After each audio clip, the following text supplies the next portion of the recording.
కాంగ్రెస్ పాలనలో సాగుకి కాదు తాగునీటికి కూడా గోస మొదలైంది. ఎక్కడ చూసినా ఖాళీ బిందెలతో మహిళల నిరసనలు షురూ అయ్యాయి. హైదరాబాద్లో ఇప్పటికే పలు ప్రాంతాల్లో తాగునీరందక ప్రజలు ఇబ్బందులు పడుతున్నారు. గోషామహల్లో తాగునీటి సంక్షోభం తీవ్రమైంది. తాగేందుకు నీరు లేదంటూ మహిళలు ఖాళీ బిందెలతో రోడ్లపైకి వచ్చి ఆందోళన చేపట్టారు. నీరు మా హక్కు, నీటి కోసం మా పోరాటం కొనసాగుతుందని స్థానిక ప్రజలు ఖాళీ బిందెలతో నిరసన వ్యక్తం చేశారు. వాటర్ వర్క్స్ కార్యాలయానికి భారీ ర్యాలీగా చేరుకుని ఆందోళన చేశారు. 2 నెలలుగా గోషామహల్ నియోజకవర్గంలో తాగునీటి సమస్య వెంటాడుతోందని ప్రజలు ఆవేదన వ్యక్తం చేశారు. తాగునీటి సమస్యపై గతంలో పలుసార్లు పాలకులు, అధికారుల దృష్టికి తీసుకెళ్లినా పట్టించుకోలేదని వాపోయారు. ప్రజల ప్రాథమిక హక్కైన తాగునీటిని అందించడంలో రేవంత్ సర్కార్ విఫలమైందని ఆగ్రహం వ్యక్తం చేశారు. తాగునీటి సమస్యను వెంటనే పరిష్కరించాలని డిమాండ్ చేశారు ప్రజలు.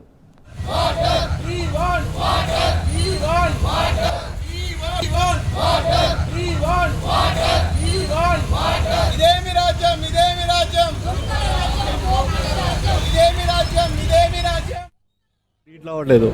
ఇన్స్పెక్టర్ని పిలిచాము, ఇన్స్పెక్టర్ చేసేసి మీ పాత లైన్లు బంద్ అయిపోయినాయి, మీరు కొత్త లైన్లు వేయించుకోవాలి. 30,000 కట్ చేసి మేము కొత్త లైన్ తీసుకున్నామండి. 1 అవర్ కూడా రావట్లేదు. సో ఇప్పుడు నేను అడిగేది ఏంటంటే, మాకు రైట్ లేదా వాటర్ డ్రింకింగ్ చేసేది?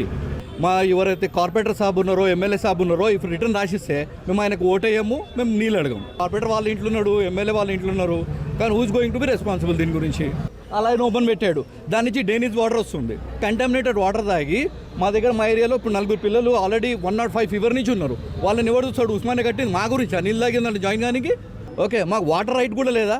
ఉండే రైట్ కూడా లేదా? లేదంటే కార్పొరేటర్ కానీ ఎమ్మెల్యే కానీ బాండ్ పేపర్ మీద రాసిచ్చి you don't have right to live in the Goshamahal అంటే ఓకే ఫైన్. కంటిన్యూగా లో ప్రెషర్ వాటర్ రావడం జరుగుతుంది. అధికారులకి ఎన్నిసార్లు చెప్పినా అధికారులను వెంట తీసుకొని వచ్చి కూడా మా సమస్యను తెలిపినా అని వాళ్ళు నిమ్మకు నీరెత్తినట్టు ఉన్నారు. తూతూ మంత్రంగా వస్తున్నారు. ఆ డ్రైనేజ్ మన వాటర్ సంబంధించిన ప్యానల్స్ ఉంటాయి, వాటిని ఓపెన్ చేస్తున్నారు. మేము చేస్తాం, ఉన్నతాధికారులకు చెప్తాం, ఇవాళ చెప్తాం, రేపు చెప్తాం అని చెప్పి గుంతలు చదువుతురు, ఎలకలు పడుతురు తప్ప మా సమస్యని పరిష్కరిస్తలేరు.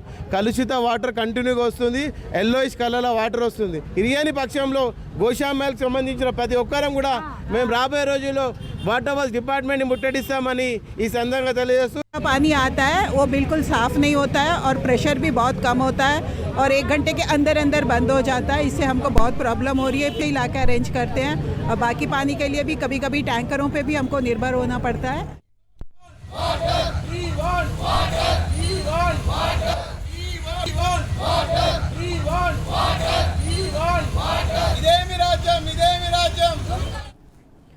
రైట్, ఇదే అంశానికి సంబంధించి పూర్తి అప్డేట్స్ మా ప్రతినిధి కిరణ్ అందిస్తారు. కిరణ్, చెప్పండి. కాంగ్రెస్ పాలనలో సాగుకే కాదు తాగునీటికి కూడా గోస మొదలైంది. ఎక్కడ చూసినా హైదరాబాద్లో మహిళలు ఖాళీ బిందెలతో నిరసనలు చేస్తున్నారు. దీనికి సంబంధించి పూర్తి అప్డేట్స్ ఏంటి? హైదరాబాద్ నగరంలో గత 3 నెలల నుంచి కూడా ఎండాకాలం ప్రారంభమైనప్పటి నుంచి మంచినీళ్లు అందించడంలో రాష్ట్ర ప్రభుత్వం రేవంత్ రెడ్డి సర్కార్ పూర్తిగా విఫలమైంది. ప్రధానంగా ఎండాకాలంలో మంచినీటి కొరత ఉండటం అనేది సాధారణం. కానీ వర్షాకాలం ప్రారంభమైనప్పటికీ కూడా కొన్ని ప్రాంతాల్లో వర్షాలు కురుస్తున్నాయి. అయినప్పటికీ కూడా మంచినీళ్లు అందించడంలో పూర్తిగా నిర్లక్ష్యం వహిస్తోంది. ఎక్కడికక్కడ ఖాళీ బిందెలతో నిరసనలు మహిళలు తెలుపుతున్నప్పటికీ కూడా కనీసం రాష్ట్ర ప్రభుత్వం కావచ్చు, రేవంత్ రెడ్డి చీమ కుట్టినట్లయినా కూడా కనిపించడం లేదు. మొత్తంగా హైదరాబాద్ నగరంలో ఖాళీ బిందెలతో ఇటీవల కూడా పెద్ద ఎత్తున నిరసన కార్యక్రమాలు కొనసాగుతున్నటువంటి నేపథ్యంలో నిన్న ఈ రోజు మరొకసారి ఎండల తీవ్రత కూడా పెరిగిపోతుంది. దాదాపు 42 డిగ్రీల ఉష్ణోగ్రతలు హైదరాబాద్ లో నమోదవుతున్నాయి. అయితే ఉన్నటువంటి గోషామహల్లో కావచ్చు, అంతేకాకుండా కుత్బుల్లాపూర్ నియోజకవర్గంలో పాటు కూకట్పల్లి నియోజకవర్గంలో కూడా పెద్ద ఎత్తున మహిళలు ఖాళీ బిందెలతో మంచినీళ్ళు ఇవ్వాలంటూ కూడా ఆగ్రహం వ్యక్తం చేస్తున్నారు. అయితే అక్కడ ఉన్నటువంటి సిచ్యువేషన్ లో కూడా ప్రధానంగా మహిళలు ఏదైతే వచ్చేటువంటి వాటర్ కూడా లో ప్రెషర్ తో వస్తుంది, అది కూడా కేవలం 15-20 నిమిషాలు మాత్రమే ఇస్తున్నారు. మంచినీళ్ళు ఇవ్వడంలో కావచ్చు, కేవలం వాటర్ ట్యాంకర్ల బుకింగ్ల పైనే జలమండలి ఆధారపడుతుంది తప్ప ఇప్పటి వరకు మంచినీళ్ళు అందించినటువంటి దాఖలాలు అయితే కనిపించట్లేదు. గతంలో